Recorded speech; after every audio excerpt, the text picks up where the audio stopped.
Welcome to episode 1 of Adult Onset Horsemanship. This morning we're going to do things a little different as a way of introduction. My wife will be joining me on the podcast. I don't know if that will ever happen again. Nope. So, baby, welcome. Want to tell the world anything about yourself? The infamous redhead that always remains off camera in our videos and so forth. Cows are better. Cows are better than horses.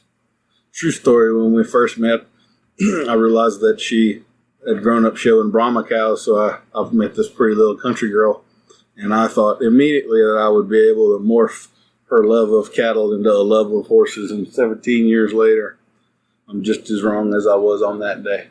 I got trampled yesterday, and I still like them better than horses. Well, yeah, we've both been run over pretty good in the last month or so by a cow. It's been a rough cow month. All right, baby. What would you like to talk about this morning?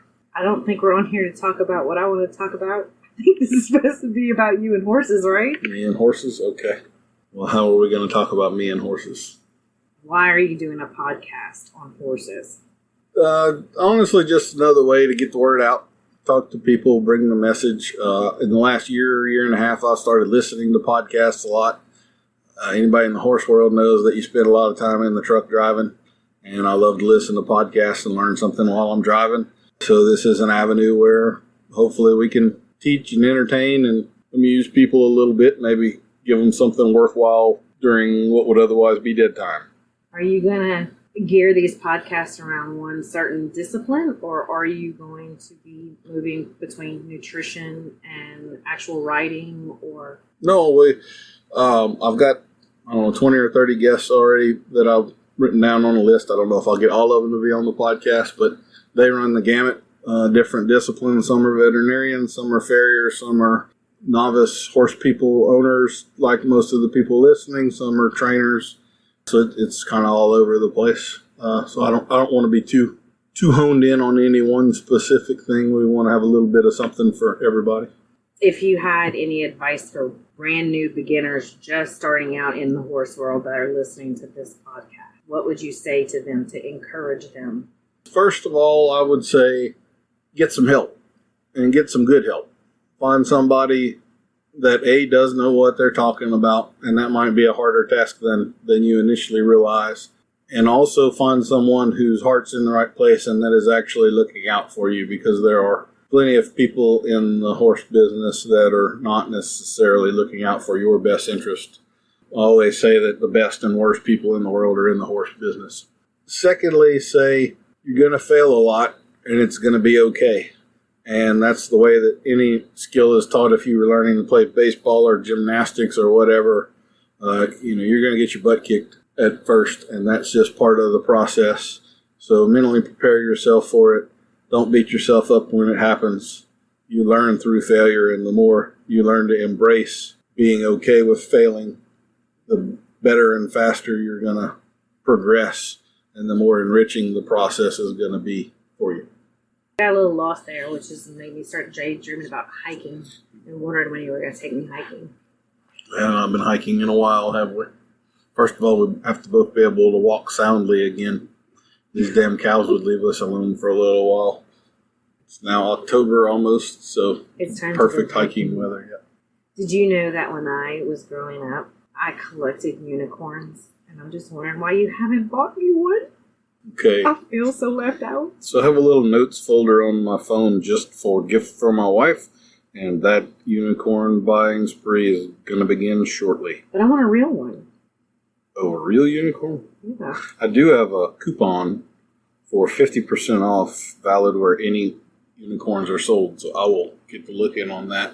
Leave it to you to be cheap. Thrifty, not cheap. Do you like my blue hair? Okay, so I guess we'll have to tell that story. My wife just had her 39th birthday. Why do you say that? I have no problem with my age. I just don't remember what it is. 44. You're now 44. Thank you. And as part of her midlife crisis, she wanted to dye her beautiful red hair blue. So it's not a midlife crisis. she went and got I'm just weird. some blue hair dye that will wash out later on. And for her birthday, well, part of her birthday, I dyed her hair. I mean, the foil, the paintbrush, the combs, the whole 9 yards. And it turns out that when you get done putting blue hair dye in red hair, it comes out green. So It's not my really wife green. now has some beautiful green highlights in her red hair. I haven't gotten to blue yet. And you have gotten in touch with your inner colorist. Yes, my inner flamboyant gay man came out, I guess. I actually did enjoy it. It was kind of fun. You could kind of get lost in you're using your hands and focusing on a task. So that part of it was actually kind of fun. Surprisingly so. I was not expecting to enjoy it. But You ready to do it again? no. We just did that like a week ago. I mean, Oh, well. And now it's an addiction. I think you're going to wind up with a rainbow if we keep after I it. would love to have rainbow hair. Okay. It goes with my unicorn. What is your favorite hobby besides coloring my hair? I don't have a ton of hobbies. I mean, I love to hunt. I love to fish. Knife making, which I haven't actually done here in a while. I have a knife for you I need to finish, in fact. I like all of those kinds of things. I think the thing I'm working on right now is falconry. I'm hoping to take my falconry test here in the next 2 weeks and trap a red-tailed hawk in the next month or two. And that's kind of what my brain is puzzling around and enjoying right now. So I would say that, and I'm looking forward to bringing that in with the horses as well, and hunting with a hawk off of a horse. I don't know that it gets a whole lot more fun than that for me. Should I be saddened that none of your favorite hobbies include me? You can certainly come. You are most welcome to come hunting with the hawk and to help. There's a manning process that you do where you're basically kind of taming it down and get used to people. So we need it to see green hair. We need it to see red hair. We need it to learn that cats are not food. So you can be involved in all of those processes. If you do this and it eats one of my cats, the bird will be gone. That's a federally protected animal. We have to edit this out. Did not say that I was going to do anything to it. It would just fly away free. Okay. Are you happy that your cat is back? I'm happy that she's back, yes. You tell everybody how much you hate cats, but you never tell anybody about the one that's special. She's an odd cat, though. She's not cat-like. She's more like a dog cat. I think you like her because she grooms you more than I do. That's very, very possible as well. What is your favorite hobby, Annoying you. Good answer. Good answer. You're in a good headspace today. I like it. The only headspace I'm ever in when you're around. It automatically flips to what can I do to annoy my husband right now in this moment. If you couldn't train horses, what would you do? I don't know. Career-wise, I mean, if we back that up 20 years, I mean, I was pretty close to becoming an engineer. I also had the path of being a veterinarian, and there are definitely parts of me that regrets not doing either of those things. The last several years, I've studied a fair bit of psychology on my own, and actually have thought of doing some academic stuff in that realm as well. So all of those things kind of appeal to me on a curiosity, intellectual sort of a level. As far as making money with any of them, I don't know. I certainly wouldn't be willing to put life on pause for 3 years for more education before doing that. And we have kids to feed and all that good stuff. So I don't know, maybe dog training or something if it was not horse training, or landscaping, cutting grass, painting houses, male model. We could go a lot of ways with this. You could be a calf model. A calf model? I have some rocking calves. You're right. It's a shame that my genes don't allow the world to know what my calves look like, for sure. Are you proud of me for not saying a single cuss word yet? I would have to go back through the editing process because we're on take number 3 right now. Some definitely slipped out in other takes, so I don't know if there's any yet. But a cuss word or two would be okay. It's adult onset horsemanship. So, but you know you married a sailor. So. Yes, that's okay. It's part of that whole people who cuss more are honest, and you were definitely honest. So I find it endearing. I try so hard to lie. To you, anyway. Yeah. We've gotten good with those notes to the teacher at the beginning of the school year, so get them mentally prepared for what they're about to face with our children. Dear teacher, I apologize in advance for what may come out of this kid's mouth. My kid does not know what shame is. Yeah, I didn't tell you this, but This morning, one of our sons that I was bringing to school almost died. Was it your favorite flashed right before my eyes. But I took a deep breath and a swig of coffee, and he lived to see another day. Was it your favorite child? I don't have a favorite. Oh, they asked me to ask you that so they could hear. What they recorded? I love you. I love you too. I hate you all at the same time. I hate you too. You know, statistically, we are the people in the world most likely to murder the other. So, do you have those kind of thoughts? Sometimes. Don't worry, it's always a quick death. Can't say that I've ever thought about something like that with you, but thanks for letting me know where I need to sleep. Which of the two of us gets hit on a regular basis? I don't hit you. Smack? Smack. What word would we like to... Like right now, I could smack you. See, whereas I'm not having thoughts of violence toward you at all. No, tonight you'll just dream about murdering me. No. Plot it out. I have no fears. You're good. Don't worry. I'm not a small person. I'm touching that with a 10-foot pole. I know that I am your favorite person. Why don't you tell everybody why? Because I am legally obligated to make you my favorite person since I made you my wife. That's right. Yeah, that's not going in there. What would be your dream horse? Curly. No, curly's not your favorite color, though. I mean, like curly. So what's my unicorn? Whatever kind of body and. So my two favorite colors, and I don't know that I really discern between them, would be a dark dapple gray and a buckskin. And I've only ever owned one gray, and he was not dapple. He was pretty much just white, no silver notes or dapples or anything like that. Then we have Ella, who's a buckskin mare, and she is a gorgeous horse. I tend to always like the cut and bred horses. That's my background and my foundation, and I just get along with those kind of horses. And I really would, at some point, like to have a stallion that we could kind of breed and start selling some colts off of and have our own line that way. So I guess a dapple gray or buckskin well-bred cutting horse stallion would be my particular unicorn. With Curly's attitude? With Curly's attitude, or like Scarlett was. Her little mind was about as good as it gets. I mean, there's the cutting mindset is what I like. They're typically smart, can take a lot of pressure, independent-minded, kind of like you. I'm your dream horse. Getting there, yeah. You cannot break me. I have never tried, my love. I have never tried. Please. I can Not see a you goal. trying to train me in certain ways, and I'm like, nope. Click, click. I'll just break down the fence. Barbed wire and all. I consider it unethical to try to train people. I really do. Plus, I have that whole blind spot when it comes to you. All of my little skills and tricks of working with people psychologically and all that all goes out the window when you're around. Yeah, that's because I bat my eyes like this. That probably has a lot to do with it, yeah. Oh, Lord. What do you get me for Christmas? That will be a surprise to you and to me. Well, I mean, I know when Christmas is, but I don't know when our anniversary is. I think it's before Christmas. Our anniversary's in like 2 weeks, 2.5 weeks. Really? Yeah. We'll be married 16 or 17 years.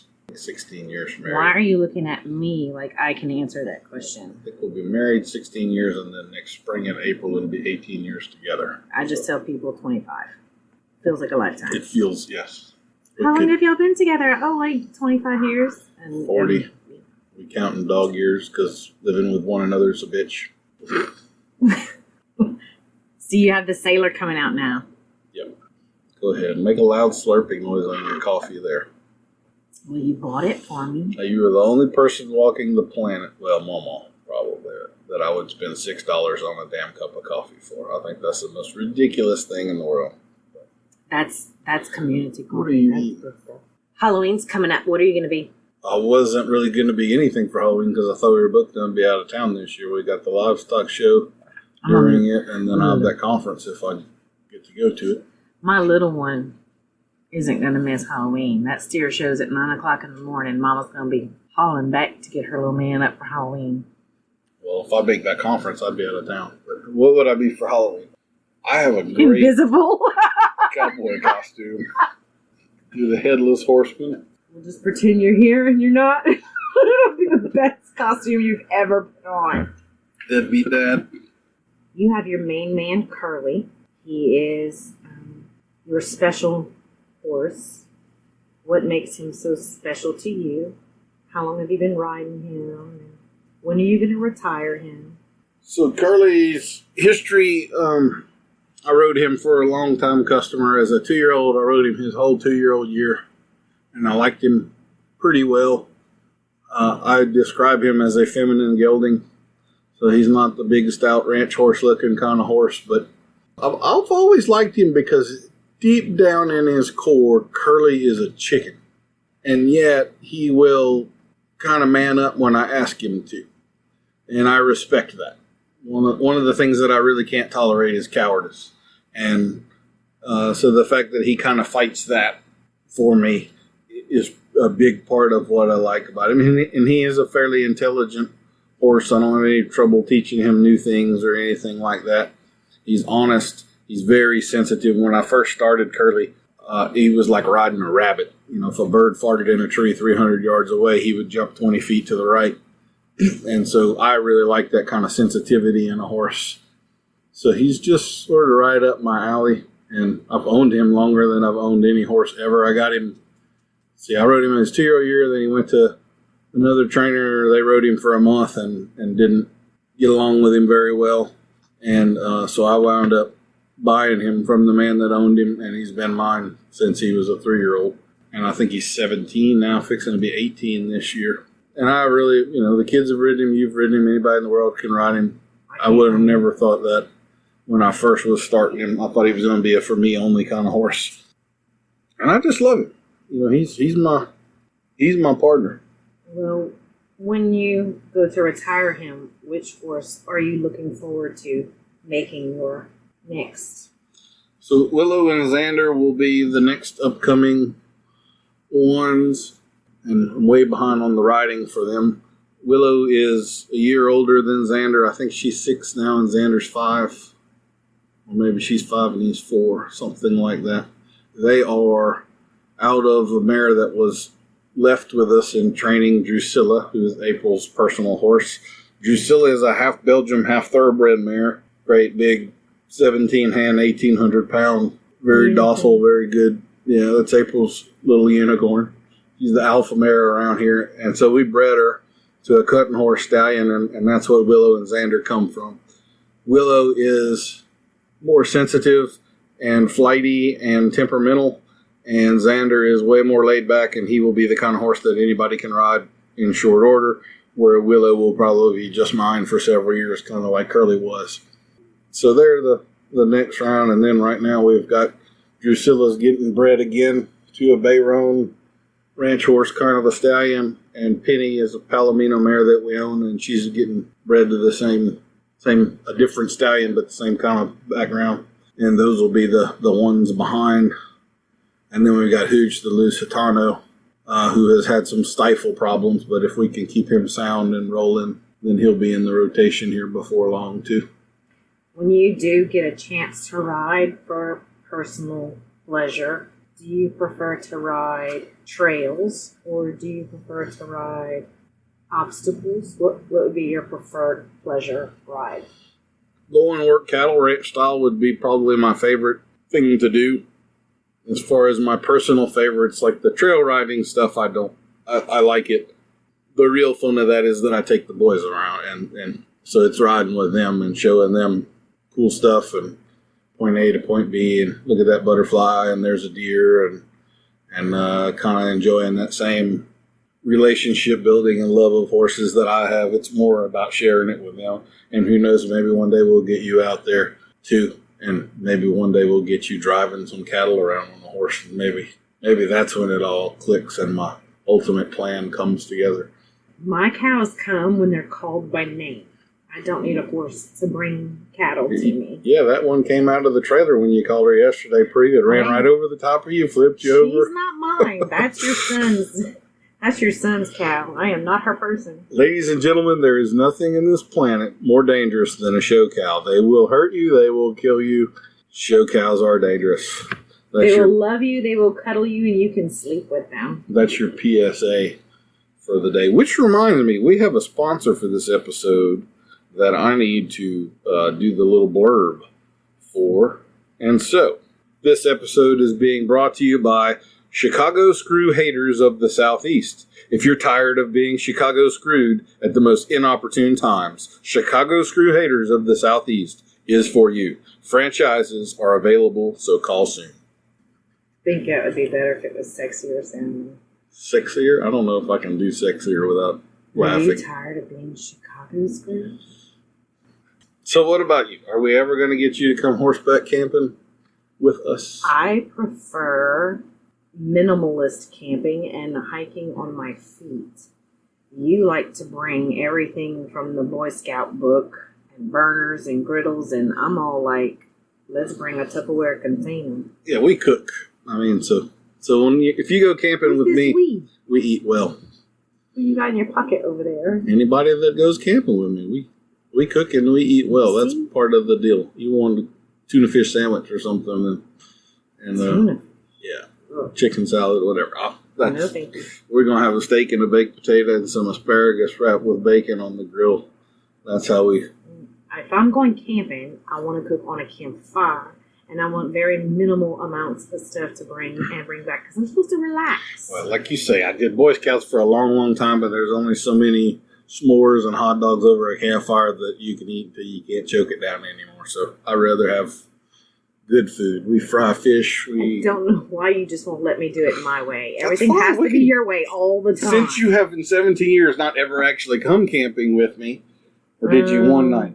When Wyatt was a Cub Scout, you might have done one night. I did more than one, but that's okay. Your memory's bad. We know. Okay. Anyway, challenge accepted. I look forward to the camping trip we're going to go on soon. And hiking on feet. On feet, sure. The last time we went hiking, it was like a 7-mile hike, and it was awesome. Yep, we had a good time. Without the kids. Yeah. Because I don't think they could go for 7 miles. They would have tapped out. Well, we walked around a lake, so there's not exactly a quitting point. You pretty much got to get back to the truck. So. We saw a lot of deer, though. Yeah, that was a fun. But not even in the woods. Texarkana. Folks, if you're ever around Texarkana, there's some pretty cool places to hike up around that area of the world with some hills. We saw some snakes. It was around a lake, so there were some herons, and then they had the little gnome doors in the tree roots. Remember those things? Yeah, dam that had lots of graffiti, but very tasteful graffiti. Good art. And they had the metal sculptures out there in the woods, too. It was pretty nice. I have no idea what that was called. There was a satellite school of Texas A&M right on the edge of that lake, so if anybody... That was the best part, is when we got off of the lake and we got back onto the main road that we had to walk back to the vehicles. Yeah, there were like 20 deer out there right behind the college. In the middle of an open field right behind the building. Cars going right by them down the road. Yep. Good times. And he hasn't taken me since. We can have more of those good times. Yep. Horses. Let me think. What do people want to know about Daniel Dolphin and horses? Mostly people call you, well, I don't want to say mostly. It's a pretty even mixture, but you get a lot of questions about bits. And I think that mostly is because you have the video out there more than a bit of information. So if you could sum up in like just 2 or 3 sentences, I know this is a challenge for you. I'm making it challenging. 2 or 3 sentences. Why somebody needs more than a bit of information in their equine library. Because it's got the truth in it. And it's got a lot of good information that's not biased. It's not trying to sell you anything. It's not trying to influence you in any way other than to break through the myths and the misinformation that's out there so that you can learn reality, no BS, and then make well-informed decisions with good information. And that's harder to come by than most people realize. And decisions not just about buying bits, but how to use whatever bit they end up having. Yes, purposefully. and whether and kind of gives you a path of what bits make sense at what training stages, and sometimes people are putting the cart before the horse, and kind of gives you that roadmap that I think a lot of people are lacking. It takes a 30,000 foot view, and then it breaks it down into the different steps and stages and what's appropriate, and it's not English Western. It's not discipline specific. It kind of gives you all of it. Sorry, I opened the door for you to expand on that, and I didn't mean to. I just wanted 2 or 3 sentences. It's a 5.5 hour. I mean, it's hard to, yeah. What would be some of your recommendations to people on either books or videos to add to their equine library? It can be fiction or actual knowledge or whatever your favorites. What are your favorites? So as far as books go, I think True Horsemanship Through Feel, Bill Lawrence's book with Leslie Desmond, is probably one of the best understandable horse books out there. It's easy to read, and most people will get a lot of good from it. Lions on Horses, John Lyons' book from 25 years ago, I think, is another pretty good one. Has some good philosophical overviews and discussions in it. There are other books that I like as well, but they tend to be more technical and a lot more difficult to wade through. As far as podcasts go, honestly, the ones I've listened to the most are the ones that I've been a guest on. But I do like them quite a bit. The Woe podcast about horses and the Best Horse Practices podcast, I listen to all of those now. I'm pretty well hooked on them. Dr. Jeff Tucker's Horses Advocate podcast. If you're interested in the veterinary side of horses and nutrition and stuff, he really gets technical and breaks things down to a molecular level, and you can tell the man's very intelligent and has a broad depth of knowledge about those topics. I haven't gotten real far out of that. I have a lot of podcasts to listen to. One I really like is Jordan Peterson's stuff. I started listening to him more for the psychology side, but he actually talks quite a bit about animals in there and some of the experimentation that's been done historically and the biochemistry and basically the ethologists, the people like Jane Goodall that have done a lot of tests on Jean Piaget, discovered the play circuit system in animals. There's a lot of good that I get out of those things as well. I mean, I've read a lot of other stuff, but to be frank, most of the stuff that I've read is not stuff that most people would find interesting at all. I have to kind of use an act of discipline to get through it sometimes. So I noticed you're not telling anybody about that whole array of Western romance novels. No, I read those for the love, my baby. That's what you always have your nose in, honestly. Let's tell people the truth. Okay. Out me on a podcast. Great. I did actually I used to listen to, Cracker Barrel had the audiobooks on tape. I worked for one owner that would frequently send me 18-wheeler load of horses across the country. Call me at 2 o'clock in the morning, and I'd have to be 10 hours away by 8 o'clock the next morning. And Cracker Barrel had all these audiobooks on tape, and I saw one, judging a book by its cover. I thought it was a Western, and it did wind up, it was actually a romance novel that was in a Western. That's what got you hooked. And no, I honestly, it was so sappy I couldn't finish listening to it, but there's my Western romance novel story for you anyway. They spent about 5 minutes describing this guy's chest, and I was just kind of like, okay. Nothing like yours, not my thing. I love you all the same. You're pretty hot. This is going to change the way the horse world looks at me. You've now outed me as a horse dresser or a hairdresser who listens to Western romance novels. It's going to be I wish. Game changer If here. you read more romance novels, I feel like we'd have more romance in our lives, unfortunately. Yeah. There's plenty. I have to, identify romance with the smell of leather and sweat. I mean, if you're doing it right, you're doing it right. You talked a lot about Curly. and how much you really like him. So what is your favorite temperament? If you couldn't have Curly, what kind of temperament would you look for? I feel like you've already described that, though, with Curly, spooky, and stuff like that. Yeah, So the that's not sensitive. really, yeah. I mean, I like pretty sensitive horses. The older I get, the less I want to ride a deer for 2 years until I get that out of them. So some horses, Xander's got a real laid-back temperament. We've been playing with him since he was 4, 5, 6 months old.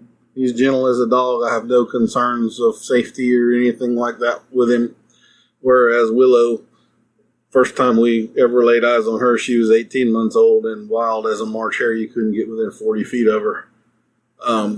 It'll take a lot more handling for her to be as gentle as Xander starts out fast. So the older I get, the more safety a concern. The slower I am, the fatter I am, the more I kind of like a horse that's a little bit easier. But I still do want sensitive. I don't want to have to, kick the fire out of one to get them to move. I want them to be happy to move and happy to go places, but I'm also happy to them not to be trying to kill me every day. So for the people that actually subscribe to Dolphin Horsemanship and can watch Willow and Xander's journey, we haven't been able to do videos on them due to all the restrictions and COVID, and it looks like we're turning into a rainforest around here. Climate change over here. Ton of rain. Ton of rain this year. When can those people expect to a timeline of when we're going to get back to that, because it's just been so difficult right now, and it's still for the foreseeable future is going to be an issue because it dried up for 3 days and we're back to rain again. So do you have a timeline on that? As soon as possible.